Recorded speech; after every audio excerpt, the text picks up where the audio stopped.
The kitchen doors swung open with a muffled thud. Steam curled through the narrow hallway between the dining room and the back of Sereno's fine dining. The smell of garlic butter and seared meat hung thick in the air. Crystal glasses clinked softly against porcelain plates. Low conversation hummed beneath the jazz piano playing from hidden speakers. Emma Hale balanced 3 plates on her left arm, her sneakers squeaking slightly against the polished marble floor. Her black apron was tied tight around her waist. Her hair, pulled into a low bun, had started to fall loose hours ago. She didn't fix it. There wasn't time. Saturday nights at Sereno's were always packed. But tonight felt different. She couldn't explain it. Just a tightness in her chest. A heaviness in the room. Emma set the plates down at table 12, a couple celebrating an anniversary. They didn't look up. She smiled anyway, turned and walked back toward the kitchen. That's when she saw him. Table 9. The corner booth near the back exit. A man sat alone, shoulders wide, suit jacket dark and fitted. His hands rested flat on the table. He wasn't eating. Wasn't drinking. Just sitting. So, like a predator pretending to sleep. 2 other men sat 3 tables away. Both facing him. Both watching the room like guards at a palace gate. Emma had seen him before. Not in person, not like this. But in whispers. In hurried conversations between kitchen staff who went quiet when she walked by. Luca Moretti. The name people said carefully. Like saying it too loud might summon him. He never looked at the menu. Never asked questions.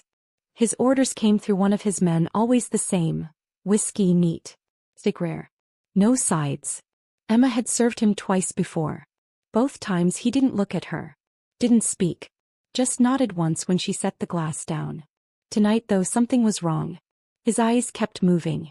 Not obviously. Not like someone nervous. But she noticed. The way his gaze flicked toward the front entrance. Then the side door. Then the hallway leading to the restrooms. He was scanning. Looking for exits. Looking for threats. Emma's stomach tightened. She turned toward the kitchen, her pulse quickening. She told herself it was nothing. That she was tired. That working 2 shifts back to back was making her paranoid. But her hands were shaking when she pushed through the kitchen doors. Table 9 wants the check. The voice came from Marcus, one of the other servers. He didn't look at her when he said it. Just kept wiping down trays. Emma nodded and grabbed the leather billfold from the counter. She slid the receipt inside and walked back into the dining room. The air felt thicker now. She crossed the room slowly, weaving between tables. Her eyes drifted toward the front windows. The street outside was dark. A few cars passed under the glow of street lights. Everything looked normal. But her chest still felt tight. She reached table 9 and set the billfold down gently beside Luca's glass. "Whenever you're ready," she said softly. He didn't look up. Just reached for the billfold with one hand, his movements smooth and deliberate. Emma turned to leave. That's when she heard it, a voice from the kitchen. Loud. Panicked. "Emma, trash run. Now." She blinked. It wasn't her turn. But she didn't argue. She grabbed the black trash bag from behind the bar and pushed through the back door into the alley.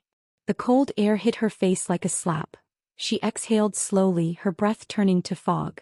The alley was narrow, lined with dumpsters and stacked crates. A single flickering light buzzed overhead. Emma lifted the trash bag toward the dumpster, and froze. A shadow moved. Not on the ground. Above.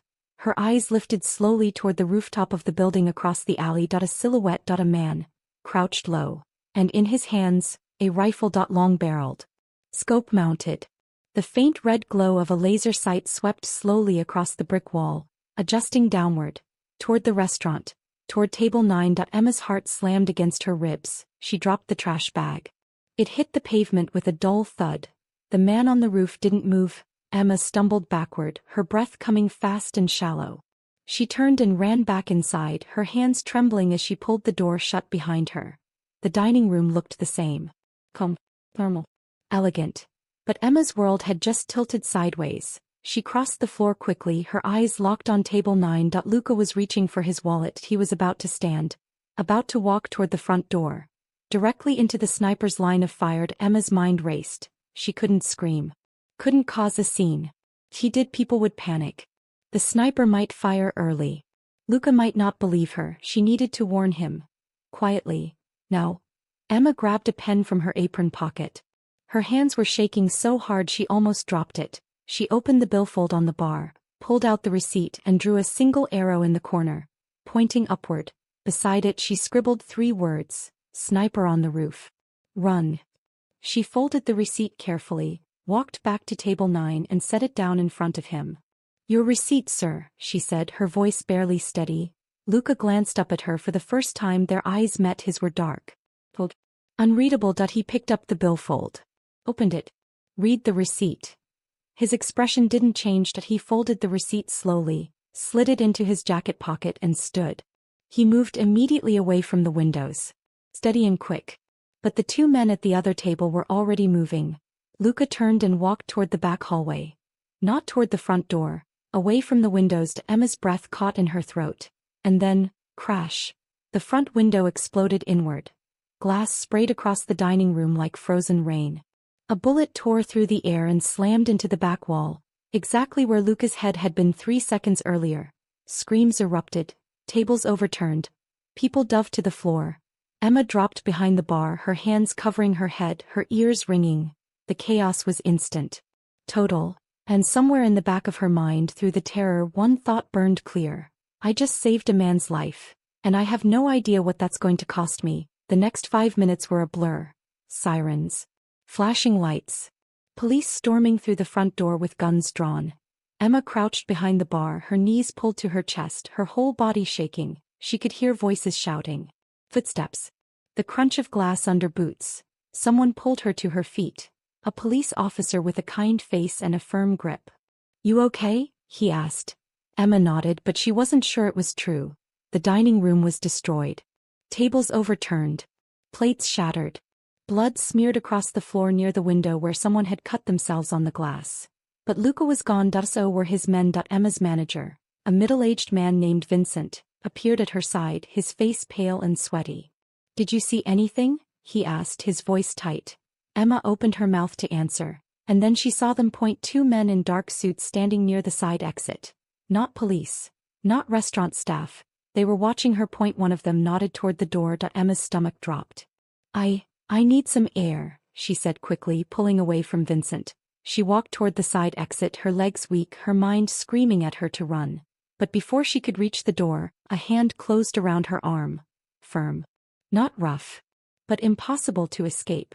She turned. It was one of Luca's men. The younger one with the scar above his eyebrow. "Come with me," he said quietly. "I didn't do anything. Exactly why you're coming with me."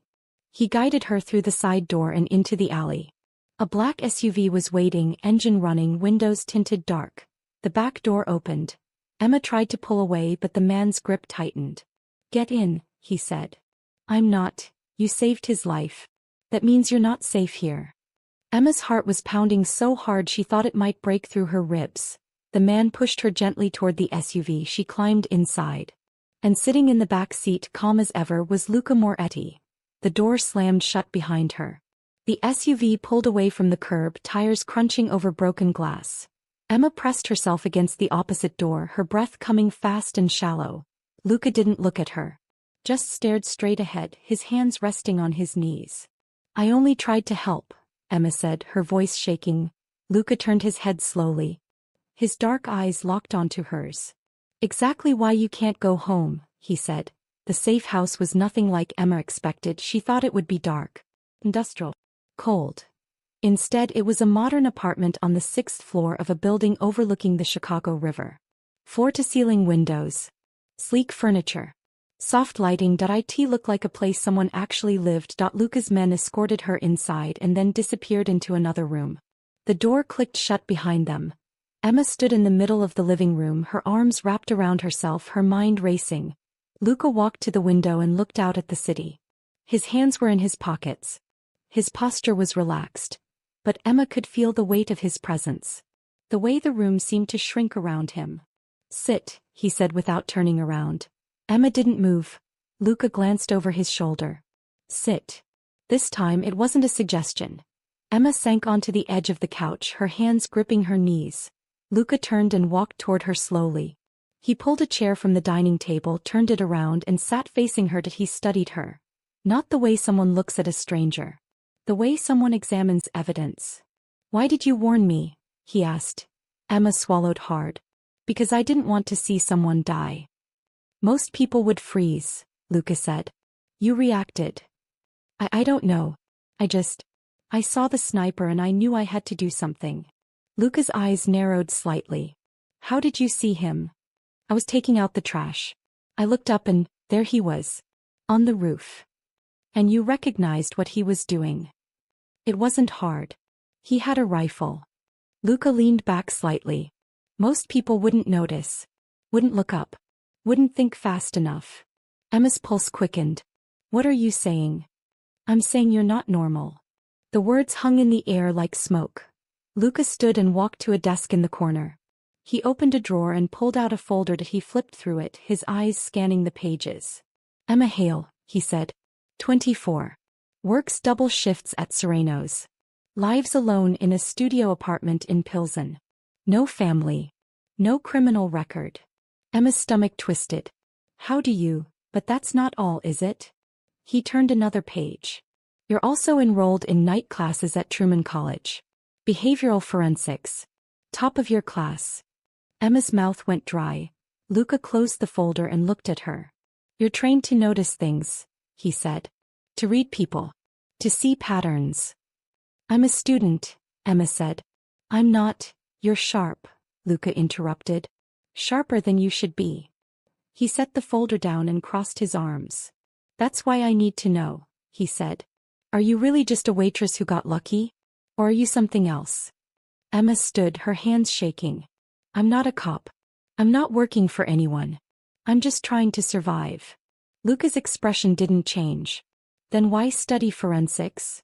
Because my father was a detective, Emma said, her voice breaking. And I wanted to understand why he died. The words came out before she could stop them. Luca's eyes flickered. Just for a second. Your father, he repeated slowly. Emma nodded. Isaac Hale. He was killed 10 years ago. They said it was a mugging. But I never believed it. Luca's jaw tightened as he turned away, his hands curling into fists at his sides. Emma watched him, her heart pounding. What? She asked. What is it? Luca didn't answer. He walked to the window and stared out at the river. And for the first time since she'd met him, Emma saw something flicker across his face. Guilt. 3 days passed. Emma wasn't allowed to leave the safe house. Luca's men brought her food. Clothes. Books. But no answers. Luca came and went. Sometimes he was gone for hours. Sometimes he sat at the desk, working in silence, his phone pressed to his ear, his voice low and sharp. Emma tried to ask questions. Tried to demand answers. But every time she did, Luca just looked at her and said, not yet. On the 4th day, everything changed. Luca walked into the apartment holding a manila folder. He set it on the table in front of Emma. Open it, he said. Emma's hands trembled as she pulled the folder toward her. Inside were photos. Crime scene photos. Her breath caught. The first photo showed a man lying face down in an alley. Blood pooled around his head. His jacket was torn. His badge was visible, clipped to his belt. Detective Isaac Hale. Her father. Emma's vision blurred. She flipped to the next photo. The autopsy report. Cause of death. Single gunshot wound to the back of the head. Professional execution. Emma looked up at Luca, tears streaming down her face.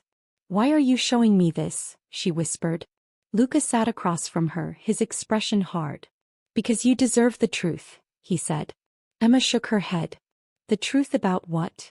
Luca leaned forward, his hands clasped together. Your father wasn't killed in a mugging, he said. He was murdered. Professionally. Because he was investigating my father. Emma's world stopped. What? Luca's jaw tightened. My father ran the Moretti family for 30 years. Your father was building a case against him. He was getting too close. So someone stopped him. Emma's hands were shaking so hard she could barely hold the folder. Who? She asked, her voice breaking. Who killed him? Luca's eyes were cold. Steady. Anton Vega. The name hit her like a punch to the chest. The same man who tried to kill me at the restaurant, Luca said. The same man who's been trying to destroy my family for the last decade. Emma couldn't breathe. Everything was spinning. Her father. The sniper. Luca. Vega. It was all connected. Vega killed your father to protect my father, Luca continued. But my father never knew. By the time I found out, it was too late. My father was dead. And Vega was already moving against me. Emma's tears fell onto the photos. Why didn't you tell me? She whispered. Because I wasn't sure I could trust you, Luca said. But now I know. He stood and walked to the window. Vega didn't just try to kill me that night, he said. He set you up. He filed a police report naming you as my informant. He told his people you're working for me. He put a target on your back. Emma's head snapped up. What? You can't go home, Luca said. You can't go back to your life. The police think you're dirty. The criminals think you're a mole. You're caught in the middle. Emma stood, her legs shaking. I didn't ask for this, she said. Oh, Luca said. But you saved my life. And now I owe you one. He turned to face her. I'm going after Vega, he said. And I need your help. Emma stared at him. You're observant, Luca continued. You see things other people miss. You think like a detective. I need that. I'm not a killer, Emma said. I'm not asking you to be. Luca walked toward her slowly. I'm asking you to help me stop the man who killed your father. Emma's breath caught, her mind was screaming at her to run. To refuse. To get as far away from this as possible, but her heart was screaming something else. He killed your father, that he tried to kill you, and he's still out there. Emma looked up at Luca. What do you need me to do? She asked. The next 2 weeks were a blur. Emma and Luca worked side by side. She studied surveillance footage, analyzed behavioral patterns, identified inconsistencies in Vega's movements. Luca was right, she was good at this. Better than she thought. She noticed things. Small things. The way Vega's men always arrived at a location 5 minutes early. The way they parked in specific spots. The way they communicated through hand signals instead of phones. Patterns. And patterns could be predicted. Luca watched her work, his expression unreadable. But sometimes late at night when they were both exhausted, he would sit across from her and just talk about his father. About the family business. About the weight of carrying a name that people feared. Emma listened. And slowly, against every instinct she had, she started to trust him. One night, Emma found an old photo in Luca's desk. A young boy standing beside a tall man in a suit. The boy was smiling. The man wasn't. That's my father, Luca said from behind her. Emma turned. Luca was leaning against the doorway, his arms crossed. He never smiled, Luca said. Not once. Not even when I graduated. Not even when I told him I wanted out. Emma set the photo down carefully. Did you want out? Luca nodded slowly. I tried. But you don't leave this world. Follows you. It pulls you back. He walked into the room and sat down. I didn't want this life, he said quietly. But it's the only one I have. Emma looked at him. For the first time she saw past the cold exterior. Past the reputation. Past the fear. She saw someone trapped. Just like her. 2 days later, Luca's phone buzzed. He answered it, his expression darkening. Where? He said that. He listened, then hung up. Vega's moving, he said. Tonight. Abandoned mill on the south side. He's meeting with his suppliers. Emma stood. I'm coming with you. No. You said you needed me. Not for this. Emma crossed her arms. You're walking into a trap. You know that, right? Luca's jaw tightened. He's expecting you, Emma continued. He's probably got men posted at every entrance.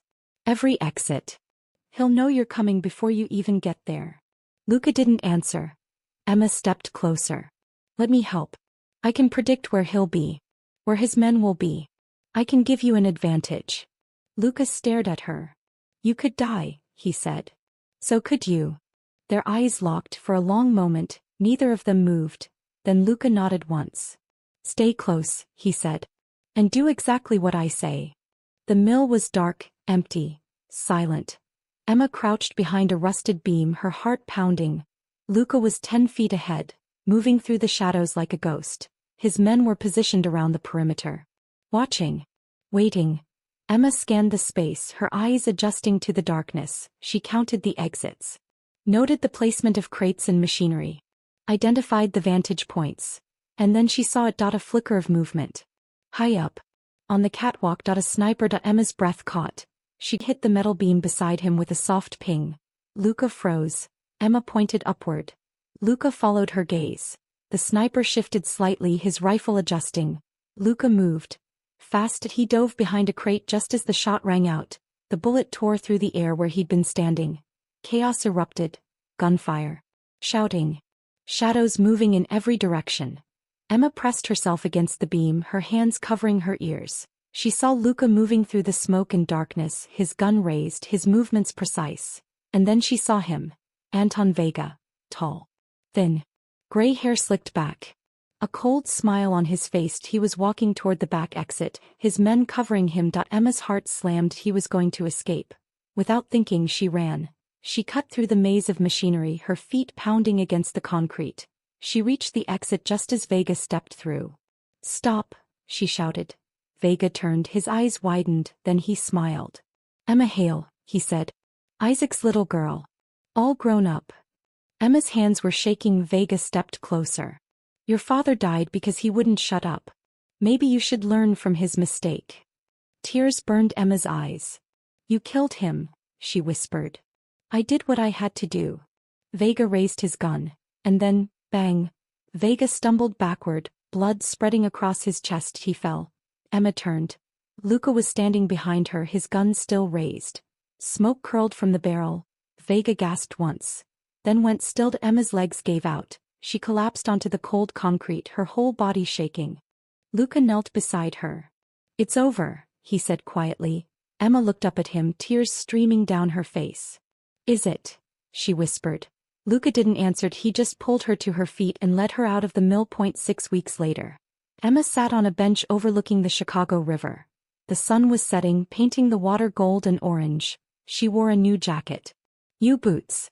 Her hair was down, blowing gently in the breeze. Her tuition had been paid in full. Anonymously. Her father's case had been reopened. New evidence had surfaced. His name was being cleared.